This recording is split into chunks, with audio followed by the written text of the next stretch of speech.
After our story aired about the $8.5 billion in fraudulent unemployment claims being paid out, several people who were on unemployment waiting for their checks who haven't been paid reached out, so we took their questions to the state.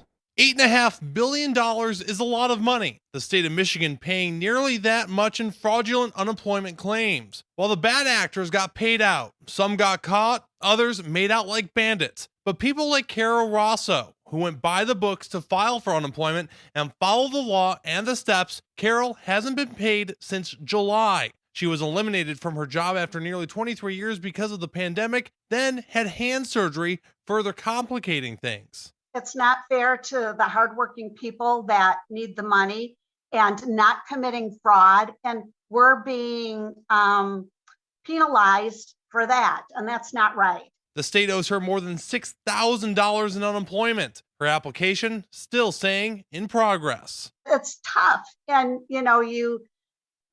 my company is paid into unemployment. I have paid into unemployment.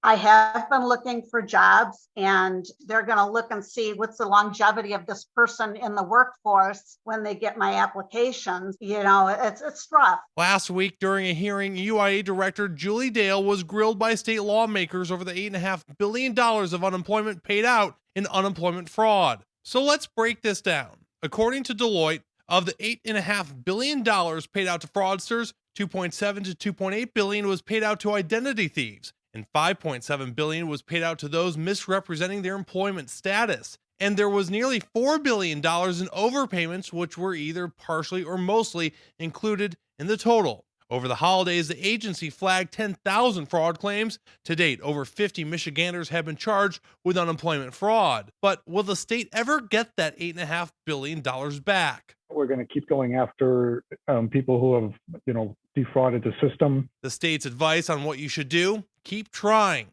You can also make virtual or in-person appointments. Make sure you stay up to date with any kind of requests that you get from us. Make sure the documentation is there. Make sure you don't have any outstanding situations or you've missed possibly a deadline, which has, created a different situation. Carol still has one question left for the UIA. I'd still like to know what the timeline is. How long am I going to look at before they review my protest and, so I can start getting my unemployment again.